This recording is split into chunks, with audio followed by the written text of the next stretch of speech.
Welcome to government jobs for your YouTube channel. आज हम बात करेंगे इस वीडियो में State Bank of India PO recruitment 2019 की। आपका अगर सपना है भारतीय स्टेट बैंक में नौकरी करने का तो आपके लिए यहाँ पर है बहुत ही अच्छी खबर, क्योंकि स्टेट बैंक ऑफ इंडिया ने शुरू कर दी है रिक्रूटमेंट 2019 पीओ की। मतलब कि आप इस टेस्ट को क्वालिफाई करने के बाद स्टेट बैंक ऑफ इंडिया में एज अ असिस्टेंट मैनेजर वहाँ पर काम करोगे। आपने अगर अभी तक हमारे चैनल को सब्सक्राइब नहीं किया है और आप रेगुलरली इसी तरह से अपडेट लेना चाहते हैं सरकारी और प्राइवेट नौकरियों की, तो जल्दी से हमारे चैनल को सब्सक्राइब कीजिए, बेल आइकन को प्रेस कीजिए। वीडियो अच्छा लगे तो वीडियो को लाइक जरूर कीजिएगा। तो आप यहाँ पर देख सकते हैं कि स्टेट बैंक ऑफ इंडिया ने यहाँ पर नोटिफिकेशन रिलीज कर दी है। और बात करते हैं यहाँ पर कि ये सबसे ज़्यादा मोस्ट अवेटेड जो नोटिफिकेशन थी state Bank of India PO की। हर साल ये रिक्रूटमेंट के लिए नोटिफिकेशन जारी करता है, जिसमें कि 2000 से अधिक पदों को हर साल भरा जाता है।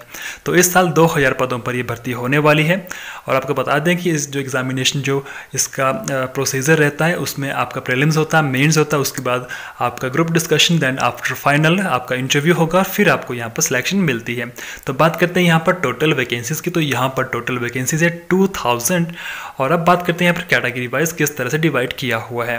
शेड्यूल कास्ट के लिए यहाँ पर है 300 वैकेंट पोस्ट, शेड्यूल ट्राइब के लिए 150 एंड ओबीसी के लिए 540 यहाँ पर वैकेंट पोस्ट होने वाली है। अगर यहाँ पर बात की जाए इकोनॉमिकली वीकर सेक्शन के लिए तो इनके लिए यहाँ पर है 200 पोस्ट। अगर बात की जाए फाइनली यहाँ पर जनरल की, तो जनरल के लिए यहाँ पर है 810 पोस्ट। तो टोटल यहाँ पर बन जाती है 2000 वैकेंट पोस्ट। तो इसके लिए ये भर्ती होने वाली है। और अगर बात की जाए पर्सन विद डिसेबिलिटी की, तो यहाँ पर आप देख सकते हैं यहाँ पर पर्सन विद डिसेबिलिटी के लिए भी वैकेंट पोस्ट यहाँ पर दी गई है। और अब बात यहाँ पर करते हैं इंपॉर्टेंट डेट्स की। तो यहाँ पर आप इस बात को ध्यान में रखिएगा कि कौन कौन सी डेट्स के लिए आपका एग्ज़ाम होगा और कब से ये शुरू होने वाला है। अगर बात की जाए स्टार्टिंग डेट ऑनलाइन की, मतलब कि आपका फॉर्म कब से भरा जाएगा, तो वो स्टार्टिंग डेट है 2 अप्रैल 2019 से लेकर 22 अप्रैल 2019 तक। मतलब कि आपको अप्लाई करने के लिए मिलेंगे ओनली 20 डेज़। आपको 20 दिन के अंदर इसके लिए अप्लाई करना होगा। और अगर बात की जाए payment of application fees and intimation charges, तो ये रहेंगे 2 अप्रैल से लेकर 22 अप्रैल के बीच में ही। और अगर बात यहाँ पर की जाए download of call letter for online preliminary examination, तो ये रहेगा 3rd week of May 2019 onward. मतलब कि मई महीने के तीसरे हफ्ते से आप इसके लिए आप मतलब कि जो एडमिट कार्ड है उसको डाउनलोड करना शुरू हो जाएगा।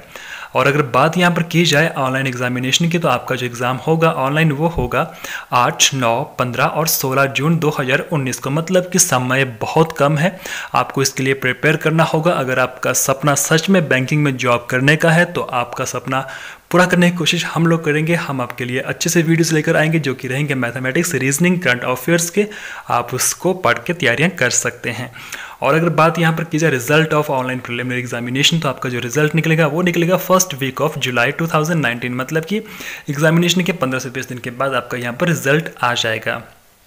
अब यहाँ पर बात करते हैं download of call letter for online main examination, जो कि होगा 2nd वीक ऑफ जुलाई 2019 से शुरू। मतलब कि जो आपका 2nd वीक होगा जुलाई का, उससे आपका जो एडमिट कार्ड डाउनलोड करना शुरू हो जाएगा for the examination of main. और यहाँ पर बात अगर की जाए conduct of online main examination, तो वो होगा 20 जुलाई 2019। 20 जुलाई 2019 को आपका मेन एग्जामिनेशन होगा। उसके बाद यहाँ पर जब आपका रिजल्ट डिक्लेयर किया जाएगा मेन एग्जामिनेशन का, वो होगा 3rd वीक ऑफ अगस्त 2019। अब बात करते हैं डाउनलोड ऑफ कॉल लेटर और for group discussion and interview. जो आपका ग्रुप एक्सरसाइज होगा, जो इंटरव्यू होगा, उसका जो एडमिट कार्ड डाउनलोड करने की जो डेट है वो है 4th वीक अगस्त 2019 की। और आपका जो इंटरव्यू होगा एंड आपका जो ग्रुप डिस्कशन, ग्रुप एक्सरसाइज होगा, वो होगा सितंबर 2019 में। तो अब यहाँ पर बात की जाए डिक्लेरेशन ऑफ फाइनल रिजल्ट की, मतलब कि आप कब स्टेट बैंक ऑफ इंडिया में मैनेजर बन जाओगे, तो और ये आपका हो जाएगा 2nd वीक ऑफ अक्टूबर 2019 में। तो अगर बात करते हैं इसकी ऑफिशियल नोटिफिकेशन की, तो इसकी ऑफिशियल नोटिफिकेशन को हम डाउनलोड करते हैं, जिसमें कि हम देखते हैं कुछ और पॉइंट्स जो कि क्या क्या रहने वाले हैं, एप्लीकेशन फ़ीस, एग्जामिनेशन पैटर्न, और साथ में यहाँ पर देखते हैं कि क्या क्या यहाँ पर चेंजेस किए गए हैं एग्जामिनेशन के लिए। तो इनके ऑफिशियल नोटिफिकेशन हम डाउनलोड कर चुके हैं। तो आप यहाँ पर देख सकते हैं स्टेट बैंक ऑफ इंडिया की जो नोटिफिकेशन है वो डाउनलोड हो चुकी है, रिक्रूटमेंट ऑफ प्रोबेशनरी ऑफिसर। तो यहाँ पर साफ साफ लिखा हुआ जो हमने आपको पहले ही बताया था। तो यहाँ पर अब बात करते हैं अपर एज लिमिट की। तो आप यहाँ पर देख सकते हैं, अगर आपकी जो एज अगर क्राइटेरिया फुलफिल नहीं कर पा रहा है और आप अगर आते हैं रिजर्व कैटेगरी में, तो यहाँ पर आप देख सकते हैं शेड्यूल कास्ट के लिए यहाँ पे रहेगा 5 साल अपर एज लिमिट, ओबीसी के लिए यहाँ पे रहेगा 3 साल, एंड पर्सन विद डिसेबिलिटी के लिए यहाँ पर रहने वाला है, अगर आप SC/ST से हो तो 15 साल, ओबीसी से हो तो 13 साल, और अगर आप जनरल इकोनॉमिकली वीकर सेक्शन से हैं तो आपको 10 साल का यहाँ पर अपर एज लिमिट मिलने वाला है। एक्स सर्विसमैन के लिए यहाँ पर 5 ईयर्स का मिलने वाला है। और अगर यहाँ पर बात की जाए आपके मार्क्स की, तो यहाँ पर अगर बात की जाए तो बात करते हैं प्रॉपर्ली कि किस तरह से आपका मार्क्स यहाँ पर काउंट किया जाएगा। तो सबसे पहले यहाँ पर बात करते हैं कि आपका जो एग्जामिनेशन एलिजिबिलिटी क्राइटेरिया रहेगा वो किस तरह से रहने वाला है कि, तो यहाँ पर उन्होंने साफ साफ लिखा है कि आप ग्रेजुएट होने चाहिए किसी भी सब्जेक्ट में, किसी भी स्ट्रीम में। ये आपकी जो प्रायोरिटी है, मतलब कि प्रायर जो आपकी क्वालिफिकेशन है वो है आप ग्रेजुएट होने चाहिए किसी भी सब्जेक्ट में। तो अगर बात यहाँ पर की जाए, अब देखते हैं कुछ और क्या क्या यहाँ पर उन्होंने चेंजिंग किए हैं एग्जामिनेशन में। तो बात यहाँ पर करते हैं सैलरी की। तो सैलरी यहाँ पर आपको बहुत ही अच्छी मिलने वाली है, मतलब कि 8,20,000 रुपये से लेकर 13,08,000 रुपये तक आपको यहाँ पर जो आपका एनुअली जो इनकम रहेगी वो होने वाली है। डिपेंड करेगा ये आपका कि आपकी कहाँ पर आपकी रिक्रूटमेंट की जा रही है। तो यहाँ पर अब बात करते हैं कैटेगरी कोड यहाँ पर दे के रखे हुए हैं। आप अपनी कैटेगरी के अकॉर्डिंग कोड को जब आप फॉर्म फिल करोगे तो वहाँ पर आपने ये कोड फिल करने हैं। अब बात करते हैं सिलेक्शन प्रोसीजर का। फर्स्ट यहाँ पर रहेगा प्रिलिमिनरी एग्जामिनेशन, जिसमें कि इंग्लिश, क्वांटिटेटिव एप्टीट्यूड, रीजनिंग, ये तीनों ही सब्जेक्ट होंगे। इंग्लिश में 30 क्वेश्चन होंगे जो कि 30 मार्क्स के होंगे और इसके लिए आपको 20 मिनट का टाइम मिलेगा। एंड क्वांटिटेटिव एप्टीट्यूड में यहाँ पर 35 क्वेश्चन होंगे जो कि रहेंगे 20 मिनट्स के।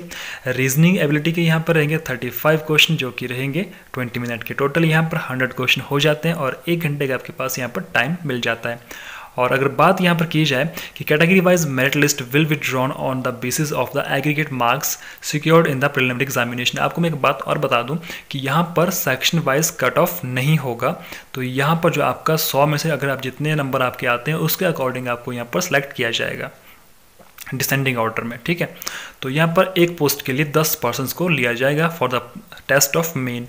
अगर यहाँ पर बात की जाए मेन एग्जामिनेशन की, तो यहाँ पर 200 नंबर का एग्जाम होगा जिसमें कि 3 घंटे का टाइम आपको मिलेगा, जिसमें रहेगा reasoning and computer aptitude. 45 question रहेंगे 60 मिनट के, टाइम ड्यूरेशन रहेगा 60 मिनट। और डाटा एनालिसिस एंड इंटरप्रिटेशन के यहाँ पर जो रहेगा उसके 35 क्वेश्चन रहेंगे और 60 मार्क्स के रहने वाले हैं और 45 मिनट का आपको यहाँ पर टाइम मिलने वाला है। General economics and banking awareness के यहाँ पर 40 क्वेश्चन 40 नंबर के 35 मिनट टाइम रहेगा। इंग्लिश लैंग्वेज के यहाँ पर 35 क्वेश्चन रहेंगे जो कि 40 नंबर के होंगे और 40 मिनट यहाँ पर आपको टाइम मिलने वाला है। टोटल यहाँ पर रहने वाले हैं 155 क्वेश्चन, 200 मार्क्स के क्वेश्चन होंगे और 3 घंटे का आपको यहाँ पर समय मिलने वाला है। साथ में आपका यहाँ होगा आधे घंटे का यहाँ पर आपका होगा डिस्क्रिप्टिव टेस्ट, जिसमें कि आपका टेस्ट ऑफ इंग्लिश लैंग्वेज, जिसमें कि आपको ऐसे और लेटर लिखना होगा। अब यहाँ पर बात करते हैं एप्लीकेशन फ़ीस की।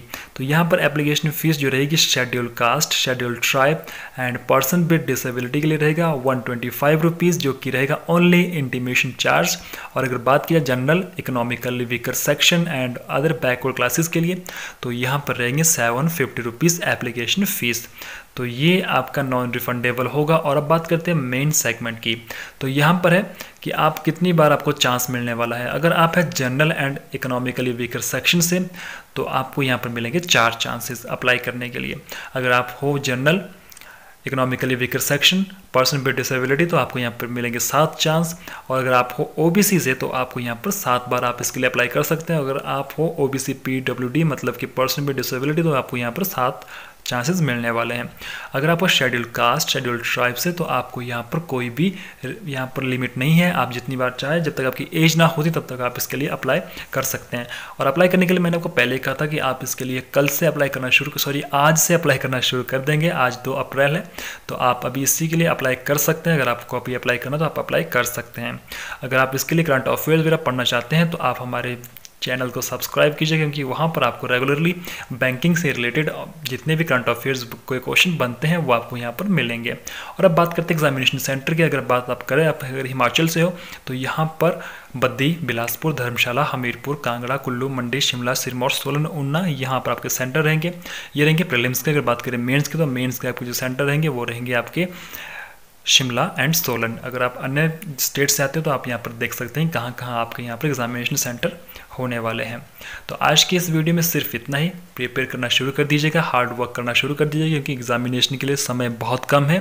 तो अब मिलते हैं किसी दूसरी वीडियो के साथ, तब तक के लिए जय हिंद, जय भारत।